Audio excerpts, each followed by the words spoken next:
한 주 동안 평안하셨습니까? 예. 지난주에 우리가 이 1장을 마무리하면서 하나님의 절묘한 때에 룻과 나오미가 베들레헴에 왔다고 그랬습니다. 사실 성경을 보면은 하나님의 역사가 일어나려면 꼭 세 가지가 일치해야 됩니다. 하나님의 뜻. 자, 하나님의 뜻은 우리가 보통 성경을 잘 묵상하고 이해하면은 쉽게 파악할 수 있습니다. 그 다음에 이제 하나님의 방법. 하나님의 방법도 역시 그렇게 어렵게 파악하는 게 아니라 쉽게 파악할 수 있어요. 왜냐하면 거룩하시고 경건하신 하나님이 나쁜 방법을 쓰실 리가 별로 없지 않습니까? 물론 이제 예외적인 경우는 종종 있죠.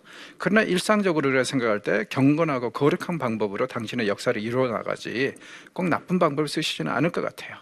그 다음에 세 번째가 이제 하나님의 때인데, 사실 이 세 가지 중에서 제일 분별하기 어려운 게 하나님의 때입니다.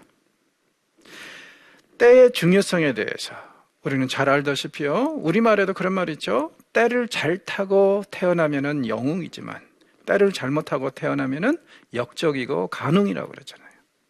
차이가 때라는 거죠. 그리고 모든 사람들에게는 때가 있죠. 이게 이제 이 목욕탕 주인들에게는 복음이라고 그러지 않습니까? 그렇죠? 예. 이 모든 사람에게는 때가 있어요. 그래서 하나님의 역사가 일어나려면은 이 세 가지가 조합이 돼야 되는데, 제일 중요한 것이 하나님의 때다. 이걸 분별하는 것이 제일 어렵고, 그래서 우리가 많이 묵상해야 하는데, 1장 마지막 부분에서 이 과부들은 아주 절묘한 타이밍에 왔어요. 이게 얼마나 절묘한지 우리가 이제 나중에 보겠지만은요, 보아스의 헤세드를 입음으로 인해서 이 6주 동안에 이 두 여인은요 1년 내내 먹을 수 있는 식량을 챙기게 됩니다. 그래서 이건 완전히 말 그대로 하나님의 절묘한 때라고 우리가 얘기를 할 수 있어요. 자, 이렇게 이야기가 이제 반전이 되면서, 그리고 1장에서는 어떻게 보면은요, 베들레헴을 떠났던 나오미와 가족들이 드디어 어떻게 됐습니까? 베들레헴으로 돌아온 이야기. 그러니까 한 사이클 돌아서 제자리로 온 이야기로 마무리가 됐습니다. 2장에 와서 이제 드디어 과연 그렇다면 이 하나님의 절묘한 때에 이 사람들에게는 어떤 일이 일어날 것인가 슬며시 기대를 해봅니다. 과연 어떤 일이 일어나는지 우리가 보도록 하겠습니다. 자, 등장인물을 한 사람 소개합니다. 2장 1절에 보니까 나오미의 남편 엘리멜렉의 친족으로 유력한 자가 있었는데 그의 이름은 보아스라고 합니다. 자, 여기서 이제 보아스라는 이름도 굉장히 특별합니다. 보아스는 여호와의 힘 안에서 나는 기뻐하리라, 이렇게 풀이될 수 있는 그런 이름입니다. 왠지 좋은 것이 일어날 것이라는 그런 기대를 하게 하는 그런 이름 아니겠습니까? 게다가 나중에 솔로몬이 성전을 짓고 나서 그 앞에 있는 두 기둥 중에 하나를 보아스라고 이름 짓습니다. 그런 이제 굉장히 중요한 의미가 있고, 그 다음에 이 사람을 유력한 자라고 그러죠. 엘리멜렉의 친족 중에서 유력한 자다. 자, 유력한 자라는 말에 우리가 관심을 가질 필요가 있어요. 룻은 현숙한 여인이라고 이제 3장에 가서 얘기를 하는데, 이걸 이제 히브리어로는 에샷 하일이라고 합니다. 하일이라는 단어가 굉장히 중요해요. 그런데 이게 이제 남자에게 적용이 됐을 때 이식 하일은 뭐냐면은 바로 여기에 사용이 되는 유력한 자, 혹은 싸움을 무지하게 잘하는 용사를 얘기할 때 종종 이 말이 쓰여요. 그러면 지금 이 잠언의 마지막 부분하고 연결해서 룻은 분명히 현숙한 여인의 모델이라고 그랬는데, 그리고 실제적으로 룻기 안에서 현숙한 여인이라고 이제 3장에서 아주 구체적으로 칭함을 받을 텐데, 거기에 걸맞는, 그러니까 여자에게는 현숙한이란 말로 쓰지만 남자에게도 사실 제대로 쓰려면은 현숙한 남자? 그렇게 되는 그 사람이 바로 누구냐면은 보아스라는 거죠. 그러니까 이 둘의 만남은 왠지 특별할 것이라는 그런 기대를 갖게 합니다. 그렇죠? 자, 그런데 이제 역시 그렇다면은 보아스가 어떻게 해서 유력한 자가 된단 말이냐? 보아스의 삶을 보니까, 앞으로 보아스가 하는 일을 보니까 무엇이 또 핵심입니까? 그는 어떤 사람이에요? 헤세드를 알고 헤세드를 베풀 줄 아는 사람이에요. 즉 다시 말해서 그가 유력한 자로 칭함을 받는 것은 재산을 많이 가지고 있어서 능력이 무한해서가 아니라 어때서요? 나눌 줄 아는 사람이기 때문에. 가난한 자에 대한 배려를 할 줄 아는 사람이기 때문에 이 사람이 지금 유력한 자로 그렇게 칭함을 받고 있다는 거. 그럼 여러분, 우리가 하나님께 인정을 받고 유력한 자로 인정을 받는데 돈 많이 들 필요 없어요. 그렇죠? 내가 안 해도 될, 베풀지 않아도 될 그 자비와 긍휼과 사랑을 조금이라도 내 이웃에게 베풀면은 바로 우리는 유력한 자가 되는 겁니다. 하나님의 인정하시는 자가 되는 것이죠. 그래서 이런 이제 이름으로 이 사람이 소개가 됩니다. 그러고 나서 이제 룻을 계속 모압 여인이라고 그러죠. 모압 여인. 1장 마지막 부분에도 나오미가 모압 여인 룻과 함께 왔다고 그랬었어요. 왜 자꾸 모압 여인을 강조하죠? 사실 굉장히 연약한 상태지 않습니까? 이스라엘에서 차별 대우받기에 제일 쉬운 사람, 굉장히 소외당하고 억압당할 수 있는 그런 위치에 가장 연약하고 누구에게든지 희생당할 수 있는 그 신분을 강조하기 위해서 모압이란 말이 계속 붙습니다. 그래서 모압 여인 룻이 나오미에게 이르되 원하건대 내가 밭에 가서 내가 누구에게 은혜를 입으면 그를 따라서 이삭을 주겠나이다. 자, 나오미가 나서지 않고 룻이 나서죠. 왜? 이 일을 하기 위해서 이 룻이 따라온 거 아니에요. 생각해 보십시오. 가만히 보면은요, 이 엘리멜렉이 자기 가족들을 이끌고 이 모압으로 떠났을 때만 해도 한 10여 년 전만 해도 그때는 아마 이 집이 상당히 괜찮았던 것 같아요. 밭도 많고 지금은 이제 남의 손에 넘어갔지만 이런 상황을 보면은 지금 나오미는 집에서 가장 대접받는 일명 공주였을 것 같아요. 왜? 남편도 그렇지 두 아들도 그렇지 그저 바라보는 유일한 여자가 누굽니까? 엄마 나오미거든요. 그러니까 얼마나 귀하게 대접을 하고 그랬을 것 같아요. 마치 공주와 같은 그런 이 나오미가 이제는 거지가 되다시피 했는데 이런 상황에서 또 나오미가 나가서 쉽게 말해서 구걸을 해야 된다면 이거 얼마나 자존심 상하는 일이에요. 그러니까 만약에 이런 수모와 이런 어려움이 있어야 된다면은 룻이 뭐라고 하는 겁니까? 시어머니에게 하는 얘기가 어머니 제가 감당하겠습니다. 어머니는 그냥 집에 계십시오. 그렇죠? 그리고 자기가 분명히 이 집안의 생계를 책임지겠다는 것을 이런 식으로 표현을 하는 거예요. 그래서 그는 단순히 말로만 시어머니에게 헤세드를 베풀겠다고 여기 온 게 아니라 정말 실제적으로 실천적으로 삶에서 그것을 보여주고 있습니다. 그래서 혹시 자기가 누구에게 은혜를 입으면 지금 모든 것을 하나님께 맡긴다는 얘기죠. 그 당시 상황을 보면은요, 분명히 율법은 가난한 자들이 와서 이삭 줍기 할 수 있다고 했어요. 그러나 그것을 허용하고 허용하지 않고는요, 이 주인들, 땅의 주인의 몫이기도 하지만 또 동시에 주인들은 보통 밭에 안 나오기 때문에 누구의 몫이냐면은 그 밑에서 일하는 종들의 몫이에요. 그래서 사실 굉장히 그 당시에 보면은 행패도 심한 데도 있었다고 합니다. 성추행도 많이 이루어지고요. 그렇기 때문에 여기서 이제 이런 상황을 하니까 이 룻이 하는 얘기가 내가 누구에게 은혜를 입으면 이건 단순히 그냥 자연적으로 이루어지는 일이 아니라 누가 허락해야만이 그런 일이 가능하니까 은혜를 입으면 거기서 이삭을 줍겠나이다. 나오미가 그에게 이르되 내 따라 갈지어다. 그러니까 나오미와 룻의 관계는 시어머니와 며느리보다는 계속 강조하는 게 뭐죠? 친정어머니와 딸의 관계로 계속 묘사가 되고 있어요. 그만큼 친밀하고 가깝다는 얘기죠. 그리고 나오미가 하는 말 한마디 한마디가 마치 어머니가 딸을 염려해서 하는 얘기하고 같다는 얘기예요. 이 며느리를 염려하는 게 아니라. 그래서 이제 가라고 합니다. 룻이 가서 베는 자를 따라 밭에서 이삭을 줍는데, 자, 이게 참 기가 막힙니다. 엘리멜렉의 친족 보아스, 우리가 2장 1절에서 소개를 받았죠. 이 사람에게 속한 밭에 가게 됐어요. 그런데 저자는 왜 그렇게 됐다고요? 여기 보니까 우연히, 여러분 이 우연을 믿으세요? 이건 절대로 우연이 아닙니다. 노사연 씨가 맞아요. 이 둘의 만남은 절대로 우연이 아닙니다. 이건 필연입니다. 우리는요, 이 책을 읽는 독자로서, 그리고 하나님은 이 모든 일을 조장하시는 분으로서 이건 우연이 아니라 필연이라는 것, 이들은 정말 처음부터 만나기로 예정이 돼 있었다는 것을 우리는 압니다.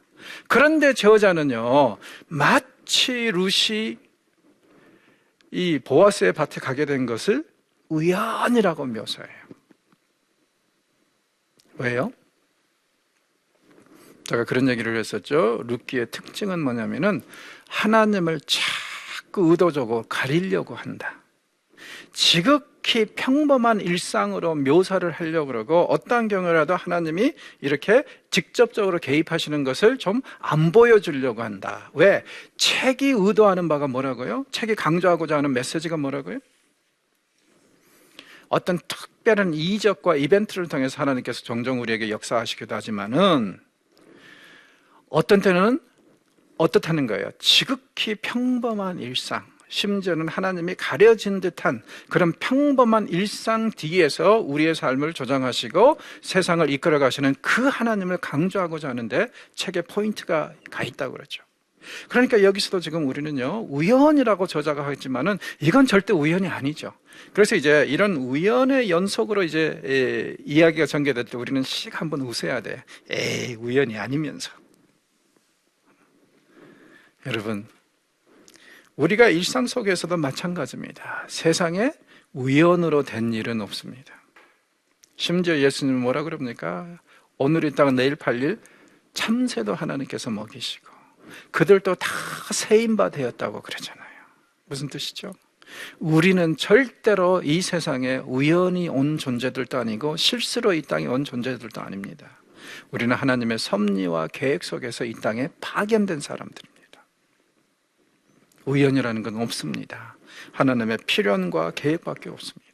자, 그럼 우리가 해야 될 일은 우리의 이런 하나님에 대한 하나님 우리를 향한 이런 관심에 대해서 감사해야 되고, 이 진리를 우리가 마음에 새겨야 되고, 더 나아가서 과연 그렇다면 하나님께서 이 땅에 우리를 보내신 이유가 뭘까 곰곰이 생각하면서 우리의 사명을 다 해 나가야 합니다. 그게 우리가 해야 될 일입니다. 그렇죠? 자, 그래서 이제 우연히 보아스의 밭에 갔다 그러는데 우리는 에이, 우연이 아니면서 하면서 한번 웃을 수 있어야 됩니다. 말씀드렸듯이 하나님의 타이밍이라는 것이 굉장히 중요한 것이고 하나님의 방법도 중요하다고 그랬죠. 자, 이 우연이라는 것이 얼마나 이제 정말 대단한 우연인지 조금 이따 또 저자는 설명을 합니다. 이삭 줍는 룻을 어떤 사람은 이런 식으로 이제 묘사를 했더라고요. 이 그림이 또 우리에게 상기시키는 것이 밀레의 이삭 줍기. 석양의 이 빛을 받으면서 지금 이렇게 열심히 줍는 그런 여인의 모습, 아마 룻을 분명히 생각하고 그리지 않았을까, 그런 생각을 해보는데요.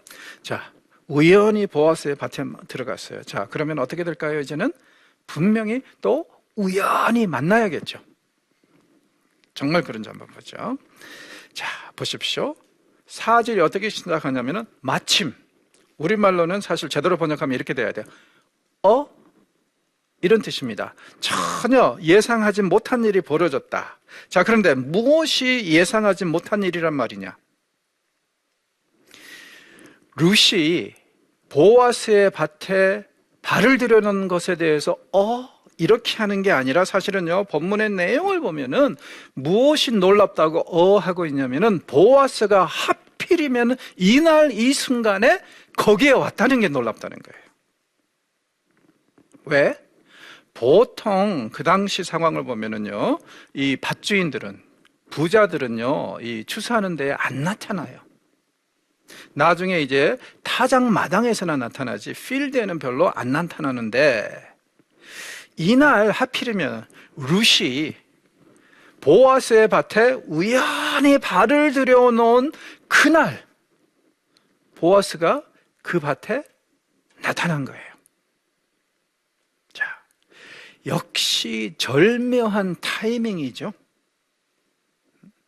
그래서 딱 이렇게 나타났어요. 그래서 이제 이 일꾼들을 축복합니다. 여호와께서 너희와 함께 하시기를 원하노라. 인사죠. 또 그 종들이 주인에게 대답하여 뭐라고 그러냐면 여호와께서 당신에게 복 주시기를 원하나이다. 서로 이제 인사를 하는 겁니다. 그러니까 이 사람들의 인사는 또 뭐예요? 하나님의 이름을 언급하면서 서로 복을 빌어주는 거. 얼마나 좋은 인사예요.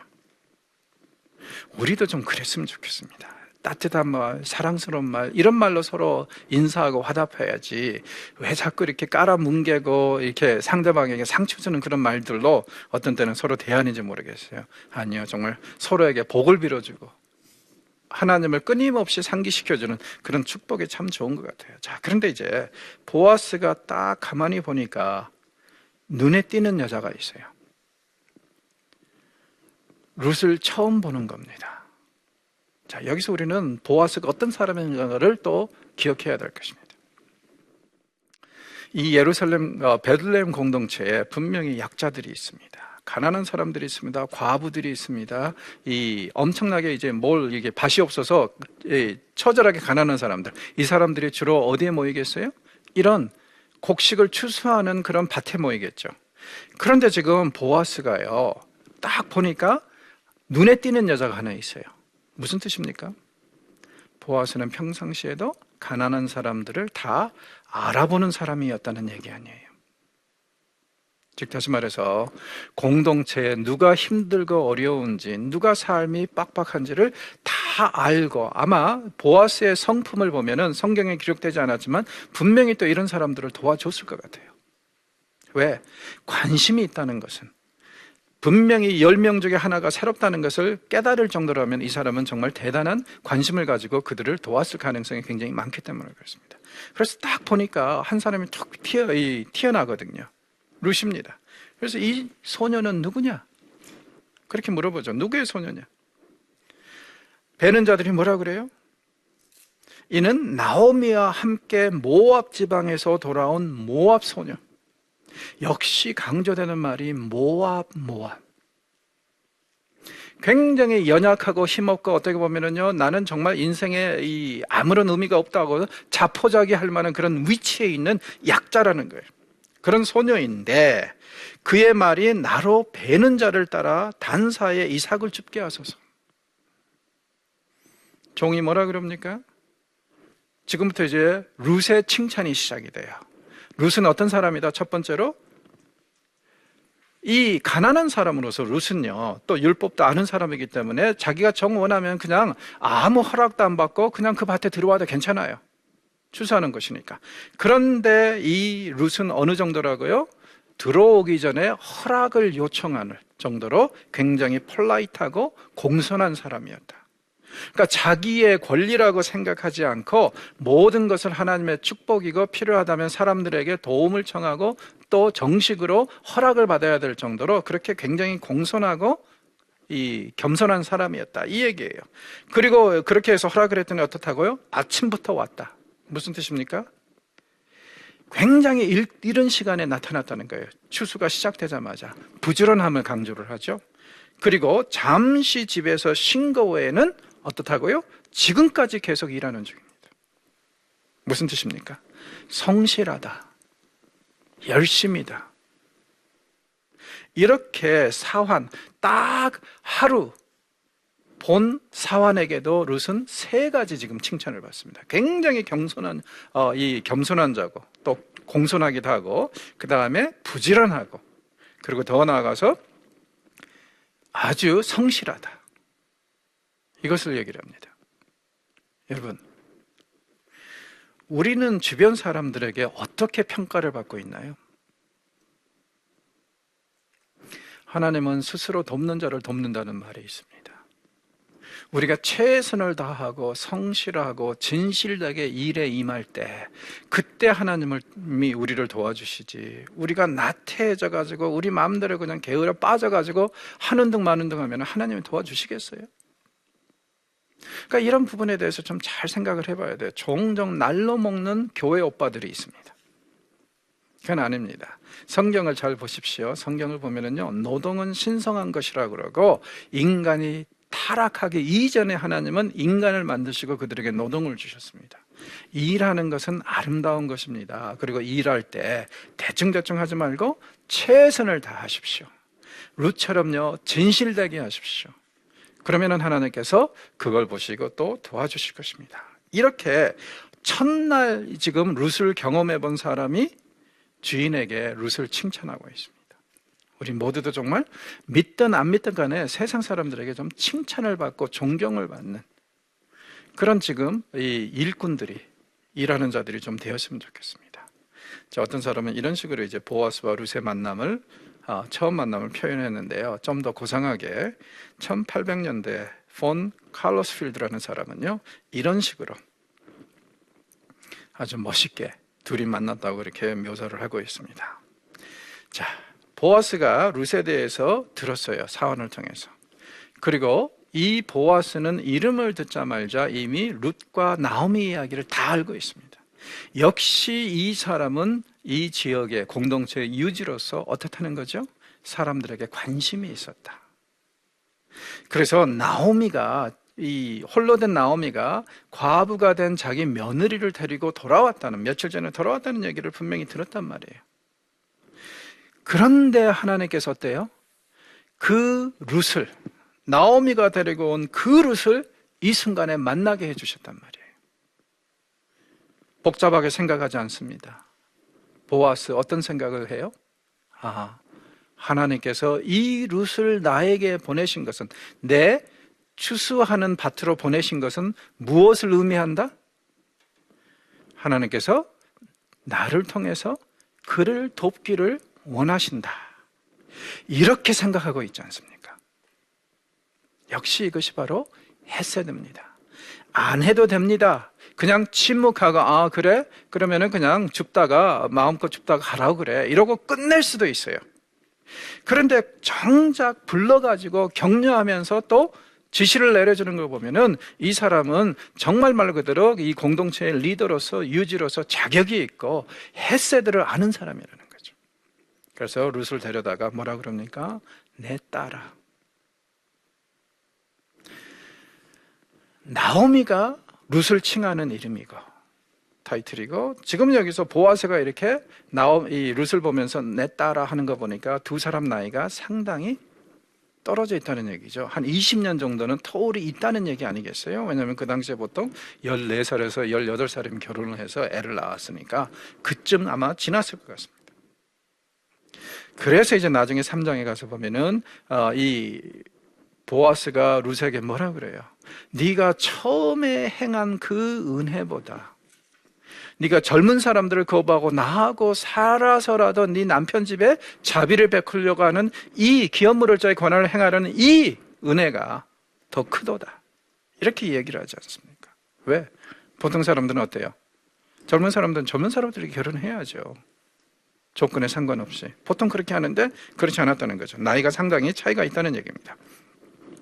내 딸아 들으라 하면서 이삭을 주우러 다른 밭에 가지 말고 여기서 떠나지 말고 나의 소녀들과 함께 있으라. 그러면 쓱 이렇게 이야기를 하는데 여기에 보면 여러 가지를 정리를 하고 있습니다. 내용을 보면은 뭐냐면은요, 마치 어려운 형편에 처한 딸을 배려하고 보호하는 친정 아버지의 모습입니다. 그래서 이름도, 이 타이틀도 딸이라고 쓰지만은요, 내용들을 보면 이렇게 정리할 수 있을 거예요. 첫째, 이삭을 주우러 다른 밭에 가지 마라. 무슨 뜻이죠? 네 이 밭에 있으면은 네가 먹고 살 만큼 충분히 할 수 있도록 내가 배려를 할 테니까 다른 밭에 가서 고생하지 말고 다른 밭에 가서 방황하지 말라 이거예요. 내가 이 추수 시즌에 너희 모녀가 충분히 살 수 있도록 배려할게, 이런 얘기입니다. 둘째, 자기 밭을 떠나지 말라 그러죠. 여기에서는 내가 테두리를 쳐서 너를 안전하게 보호할 수 있지만 네가 다른 밭에 가면은 내가 어떻게 할 수가 없어. 그러니까 네 안전을 위해서라도 이 밭을 떠나지 말라고 권면합니다. 보호해 주겠다는 얘기예요. 그리고 셋째, 소녀들, 그러니까 종들이죠. 종들과 함께 있으라. 자, 이것이 사실은 굉장히 의미가 또 깊습니다. 왜냐하면요, 지금 그 당시 사회에서 보면은 여자 종들 밑에 누가 있냐면 이방인들이 있어요. 그것도 지금 이방인 과부 아닙니까? 그리고 모압 여인 아니에요. 그런데 지금 이 보아스가 하는 얘기가 뭐예요? 내 집안의 여종들하고 함께 있으라. 무슨 뜻이죠? 내가 너를 이방인 취급하지 않고 일종의 뭐라 그럴까? 신분 상승을 시켜주겠다는 거 아니에요. 조금이나마. 그래서 내가 내 종들을, 내 식솔들을 대하는 것처럼 그렇게 대할 테니까 내 여종들하고 함께 있으라. 그렇죠? 그리고 이제 네 번째로는 추수꾼들의 뒤를 바짝 따르라고 합니다. 이렇게 되면 어떻게 되죠? 이삭을 제일 많이 죽을 수 있잖아요. 그렇죠. 그러니까 그 특권을 너에게 주고 네가 충분히 이 밭에서만 해도 먹고 살 수 있도록 해줄 테니까 떠나지 말라고 하는 건데, 잠시 후에 보면 더 기가 막힌 게 뭐냐면은 이것도 부족해서 보아스는 뭐라 그러죠? 자기 종들에게 뿌려라. 일부러 막 뿌려줘라. 그 얘기를 합니다. 그러니까 이 사람은 정말 헤세드가 무엇인가를 확실히 알고 정말 그대로 행하는 사람이에요. 자, 그 다음에 다섯 번째는 뭐라 그러냐면 이삭 줍는 소녀들을 따르라. 이 그룹에서 떠나지 마라. 함께 있으면 서로 보호할 수 있고 의지할 수 있으니까 절대로 다른 데로 떠나지 말고 여기에 있으라. 그리고 나중에 일꾼들을 불러서 뭐라 그래요? 여섯 번째로 룻 무슨 일이 있어도 건들지 못하게 하죠. 내쫓지도 말고 건들지도 마라. 앞에서 뭐라 그랬습니까? 내 밭을 떠나지 말라고 그랬죠. 이제 왜 떠나지 말라고 그러는지 이해가 가죠. 그 당시 사실은 이런 위치에 있는 사람들은 까딱하면 성폭행 당할 수도 있고 그런 상황입니다. 그런데 지금 여기서 보아스가 뭐라 그래요? 혹시 이런 짓을 할 수 있는 종들이, 젊은 애들은 또 사고 칠 수도 있잖아요. 그래서 이제 불러놓고 하는 얘기가 절대로 룻 건들면 안 된다. 강력하게 얘기합니다. 그리고 절대로 이 밭에 못 들어오게 해서도 안 되고 그대로 해라. 그 다음에 이제 일곱 번째로 룻에게 뭐라 그럽니까? 목이 마르면 어떻게 하라고요? 일꾼들이 길러온 물을 마시라. 집에서 무겁게 마실 물을 챙겨올 필요도 없다. 일꾼들이 마실 물을 마시라. 무슨 뜻이에요? 내가 내 집안 식솔처럼 취급하겠다는 얘기 아니에요. 너를 대하겠다. 그렇죠? 자, 이렇게 얘기를 해주니까 룻이 감격을 먹습니다. 그래가지고는 11절에 보니까 10절에 보니까 어찌 이런 선처를 저한테 주십니까? 제가 정말 감당하기가 어렵습니다. 하나님이 보아스의 착한 심성을 아주 이렇게 잘 사용하신 것 같아요. 그랬더니 이제 보아스가 11절에서 뭐라 그럽니까? 네가 네 시어머니에게 행한 일, 그리고 둘째, 네 시어머니를 보살피기 위해서 네 조국을 떠나온 이야기를 다 들었다 이거예요. 그래서 가만히 생각하면 어떻다는 거예요. 모압 여인이 여기 오는 것도 기가 막힌데 가만히 보니까 뭘 얻기 위해서 오는 게 아니라 뭐 때문에 왔어요? 불쌍한 시어머니를 보살피고 도와주기 위해서 왔단 말이에요. 그 얘기를 들으니까, 그리고 나중에 이제 3장 10절에 보면은 이러한 행위를 보아스는 뭐라고 그러냐면은 네가 네 시어머니에게 헤세드를 베푼 거라고 그래요. 3장 10절에 가면 구체적으로. 근데 여기서는 그 헤세드는 쓰지는 않지만 이렇게 하는 일, 이 헤세드를 이방인인 네가 네 시어머니에게 베풀고 여기까지 왔는데 하물며 신앙인이라는 내가, 여호와를 경외한다는 내가 너보다 못해서 되겠느냐 이거예요. 여러분, 우리 크리스천들이 이 말씀을 다 새겼으면 좋겠는데요. 하나님을 안 믿는 사람들도 세상에서 저렇게 이성적으로, 논리적으로, 합리적으로, 윤리적으로 행한다면, 그렇다면 하물며 하나님을 아는 우리는 더 윤리적으로, 도덕적으로 행해야 되지 않겠느냐, 이런 사명감과 자극이 좀 우리들 마음속에 생겨야 될 텐데, 요즘에는 자꾸 추세가 세상에서도 사람들이 안 하는 짓들을 목사들이 하고 성도들이 해서 지금 문제죠. 긍정적인 자극을 좀 받았으면 좋겠습니다. 루사, 이방인은 네가 그렇게 하는데 하물며 하나님을 경외한다는 내가 그걸 못하겠느냐, 나는 더 해야지. 이런 사명감으로 우리가 더 경건하고 거룩하게 산다면 이 세상은 분명히 바뀔 것입니다. 그리고 전도의 길이 또 열릴 거예요. 왜? 많은 사람들이 나도 저 사람처럼 살고 싶다, 이런 시대가 열리면은요 정말 전도가 쉬워질 거라고 저는 생각을 합니다. 자, 이렇게 얘기를 해주니까 또 룻이 감사를 하죠. 룻이 감사를 하는 이유가 뭐예요? 첫째는 자기 자신을 위로해 준 것에 대해서 감사합니다. 그렇죠? 두 번째는 어때요? 기쁨을 주는 말로 격려해 준 것을 감사합니다. 사실 이 룻의 감사를 보면은 그런 이 생각을 우리가 떼어버릴 수가 없는 것 같아요. 사실 룻이 시어머니를 따라서 온 것, 자기 동서는 지금 돌아가지 않았습니까? 그런데 자기만 굳이 이 시어머니를 보살피게 더 따라왔는데, 솔직히 말해서 이것이 올바른 생각이었는지 아니면은 바보 같은 결정이었는지 자기도 확실하게 확답은 없었을 수도 있을 것 같아요. 그런데 이런 상황에서 보아스, 자비를 아는 사람, 하나님을 경외하는 사람, 더 나아가서 온 공동체의 유지라고 할 수 있는 사람이 뭐라 그래요? 너 잘 왔다. 너 참 잘 왔다. 너는 지금 너 자신을 모르지만은 전능자 여호와의 날개 아래 와 있다. 그리고 하나님이 너를 분명히 품으실 것이다. 이런 딱 말을 해주니까 굉장히 감사하고, 또 어떻게 생각하겠어요? 아, 내가 올바른 결정을 했구나. 그것을 확인하는 순간 아니겠어요? 여러분, 신앙의 바탕을 둔 격려스러운 말씀은요, 이런 효과를 발휘할 수 있어요. 말씀에 순종하기 위해서 이렇게 결단을 했는데 정말 이것이 하나님의 뜻인지 아닌지 좀 불안해할 때, 그럴 때 던져주는 이 한마디, 너는 전능자의 날개 아래 와 있고 너는 정말 결정 잘한 거야, 하나님이 축복하실 거야, 이런 말 한마디 해준다면요, 그 사람들에게는 더 없는 힘이 될 수 있습니다. 우리가 이런 말은 좀 아끼지 않았으면 좋겠어요. 많이 합시다. 격려하는 말, 위로하는 말, 당신은 정말 전능자가 축복하실 거라는 그런 말들 좀 많이 좀 하자고요. 그러면 세상이 달라 보일 겁니다. 그래서 룻은요, 이런 이야기를, 이 보아스의 말을 통해서 정말 감사하게 된 거죠. 그리고 자기가 제대로 왔다는, 잘 왔다는 그런 이제 마음이, 확신이 오게 되는 그런 상황입니다. 자, 드디어 이제 점심 먹을 때가 됐어요. 보아스가 어떻게 하죠? 이리 와. 내가 점심 줄게. 그래서 뭘 주냐면은 볶은 곡식을 준다 그러죠. 이게 뭐냐면은 그 당시 점심입니다. 이게 길을 떠나거나 일을 할 때는요, 이 굉장히 복잡하게 해가지고 빵을 만들어가지고 가져가기가 쉽지 않잖아요. 그래서 일상적으로 곡식을 볶아가지고 그냥 그걸 이렇게 물하고 소금하고 해가지고 또 같이 먹는 거, 그게 이제 일상적이 되어 있는데 그것을 나눠주는 겁니다. 역시 여기서도 이제 보아스가 강조하는 것은 뭐냐면은 나는 너를 나의 식솔로 생각한다. 그렇죠. 그리고 이제 보아스 보십시오. 이 사람 정말 헤세드를 아는 사람이라는 것이 이런 데서도 드러납니다. 보통 주인들은 종들하고 안 먹습니다.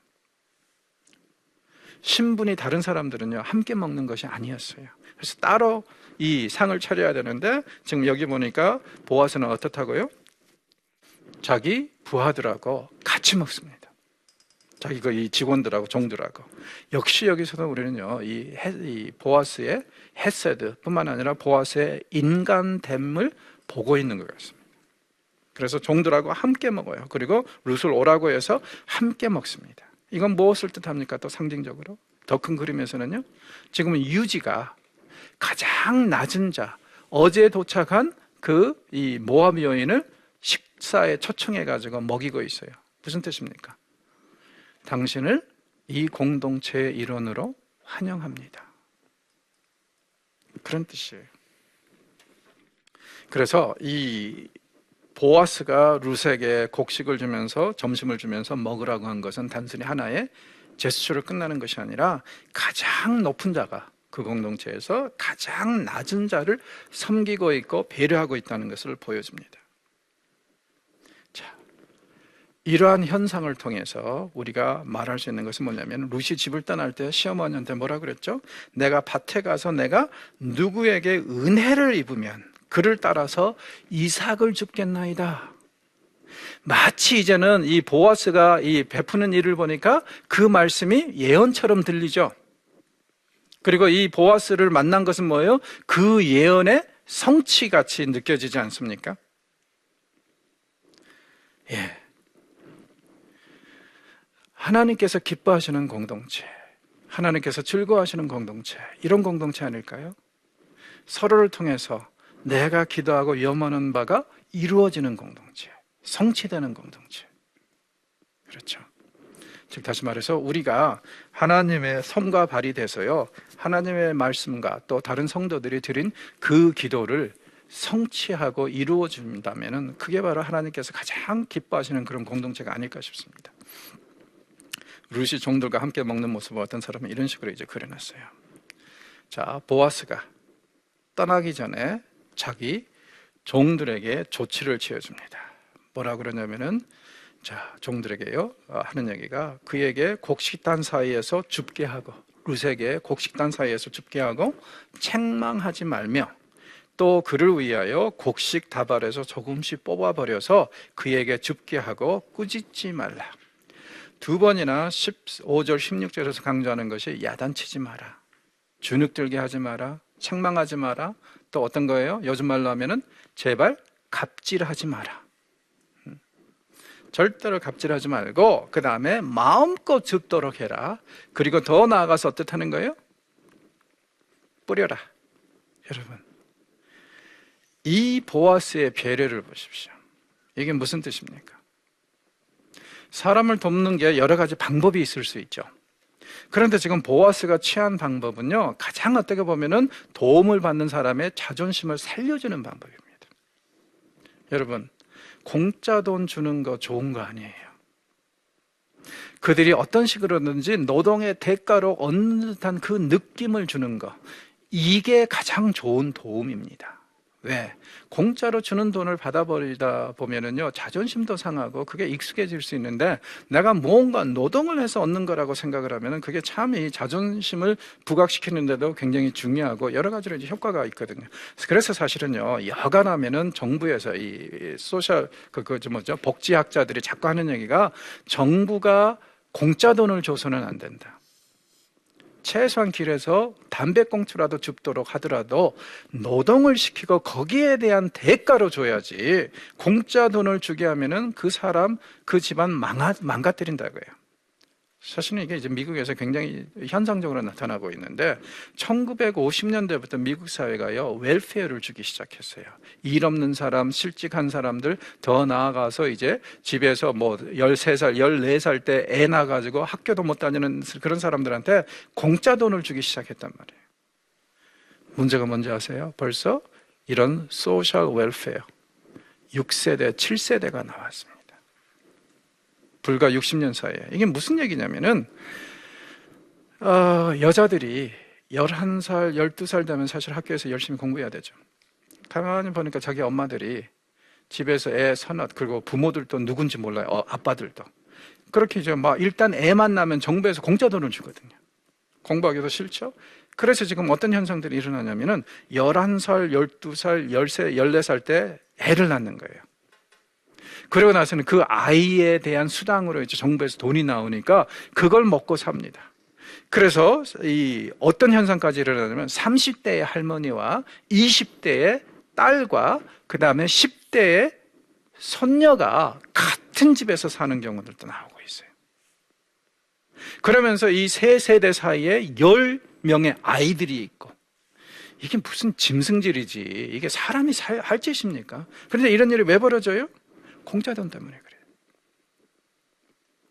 그래서 이런 것을 아는 사람들은 자꾸 하는 얘기가, 공짜 돈은 안 된다. 이것은 하나의 임시방편이고, 정말 말 그대로 일자리를 만들고 노동의 대가로 이게 정부에서 줘야지, 이건 아니다. 이건 사람 망치는 거다. 그렇게 이제 얘기를 하는데, 자, 보아스 보십시오. 너 정말 귀하고 아름다운 그런 마음을 가져서 내가 줄게 하고 그냥 그 집으로요, 한 가마리 보냈을 수도 있어요. 안 그렇습니다. 어떻게 해요? 종들한테 뭐라 그래요? 모르게 뿌려. 많이 뿌려줘. 마음껏 가져가게. 왜요? 자존심을 상하지 않은 상황에서 최대한으로 지금 이 룻을 도와주는 게 바로 이런 방법 아니에요. 그러니까 여기서 저는 역시 보아스가 정말 지혜롭고 뿐만 아니라 헤세드가 무엇인가를 아는 사람이라는 것을 확실히 알게 되는 것 같아요. 그래서 이렇게 배려를 해주고 이제 자기는 떠납니다. 그러고 나서 이제 그날 저녁에 정작 룻이 가지고 그날 얻은 곡식을 가지고 집에 갔는데, 이게 정말 대단한 거예요. 얼마나 가져갔다고요? 보리 한 에바. 17절에 보니까 한 에바가 어느 정도냐면은 한 22리터 그 정도 됩니다. 그럼 잘 생각해 보세요. 그 당시 막노동자들이 하루 일당으로 버는 게 볼이 1에서 1.5리터입니다. 그런데 이 여인은요, 이상만 주우러 나가서 지금 얼마나 얻었어요? 한 15일분에 싹을 얻은 거예요. 왜 이렇게 됐어요? 보아스의 헤세드 때문에. 그렇죠. 그리고 이 한 에바 정도면 어느 정도냐면요, 이 보통 사람들이 하루에, 이런 이 여자들이요, 하루에 한 1리터 정도 곡식을 먹습니다. 좀 아껴 먹으면 덜 먹고요. 그러면은 22리터면은 이 두 사람이 어느 정도? 한 일주일 반 내지 2주까지도 먹을 수 있는 양 아닙니까? 아껴 먹으면. 그러면 생각해 보세요. 6, 7주 동안 추수가 계속될 거라고 그랬어요. 그러면 6, 7주 동안 매일 이렇게 한 에바씩 가지고 들어오면은 두 사람이 1년 내내 충분히 먹고 남을 수 있는 양이 나옵니다. 자, 왜 하나님이 이 두 여인을 베들레헴으로 끌어오신 때가 추수가 시작할 때쯤인지 그 절묘한 타이밍이 이해가 가죠. 그리고 둘째, 왜 보아스가 다른 밭 가지 말고 이 밭에서만 있으라고 내가 너 책임지겠다고 했던 얘기가 무슨 뜻인지 이제 이해가 가시죠. 이렇게 해서 6주, 7주만 거둬들이면 1년 동안 먹고 살 수 있습니다. 보아스는 정말 대단한 사람이에요. 헤세드를 알고 헤세드를 베푼 사람입니다. 그래서 이걸 딱 보는 순간에 시어머니도 깜짝 놀라죠. 뭐냐면 보통 가서 많이 가져와봤자 한 1, 2리터, 뭐 많이 가져오면 3리터일 텐데, 이게 지금 이 며느리가, 그것도 이방 모압 여인인데 가가지고요 22리터를 얻어왔거든요. 얼마나 이게 대단한 일이에요. 그래서 어떻게 된 거냐 했더니 보아스라는 사람을 만났습니다. 여기에 모든 답이 있습니다. 아마 나오미도 보아스가 어떤 사람인지 알았겠죠. 10년 전에 떠났지만은요, 이 보아스가 어떤 위치, 그런 거 있잖아요. 사람은 한 번에 확 바뀌는 경우들이 종종 있긴 하지만 대부분 어때요? 똑같죠. 그래서 지금 이렇게 이 순간에 자비를 베풀 줄 아는 사람이라면 10년 전에도 분명히 자비를 베푸는 사람이었을 거예요. 그러니까 보아스에 대해서 잘 알았을 것 같은데 그런 보아스를 만나게 된 거예요. 자, 나오미는 이 순간에 어떤 생각을 하게 됐을까요? 아마도 제 생각에는 슬슬 하나님의 필연을 또 생각하게 됐을 것 같아요. 하나님께서 왜 내 홀로 된 며느리를 보아스의 밭에, 그것도 보아스는 어떤 상황입니까? 나중에 보겠지만 기업 물을 자의 고난을 가지고 있는 사람 아닙니까? 왜 그 사람의 밭에 가게 했을까? 그리고 그 사람은 다른 때는 보통 밭에 안 나타나는데 왜 하필이면 내 며느리가 그 밭에 우연히 발을 들여놓는 순간에 거기 와 있었을까? 곰곰이 생각해 볼까야 될 것 같아요. 여러분, 하나님의 뜻을 분별할 때 제일 중요한 게 주변의 환경이라고 생각합니다. 하나님이 여건을 그렇게 몰아가시고 만들어 가시면은 그건 하나님의 뜻 거의 확실합니다. 그래서 너무 고상하게 먼 데서 아주 이 추상적으로 하나님의 뜻을 구하지 말고 하나님이 정말 무엇을 원하시는지요, 주변 환경이 어떻게 만들어져 가는가를 보면은 잘 보입니다. 그리고 그것을 위해서 하나님께서 우리에게 공동체를 주신 거예요. 그래서 이 공동체를 잘 활용하면은 하나님의 뜻을 제대로 알 수 있는 것입니다. 자, 오늘은 여기서 마무리하겠습니다. 고맙습니다.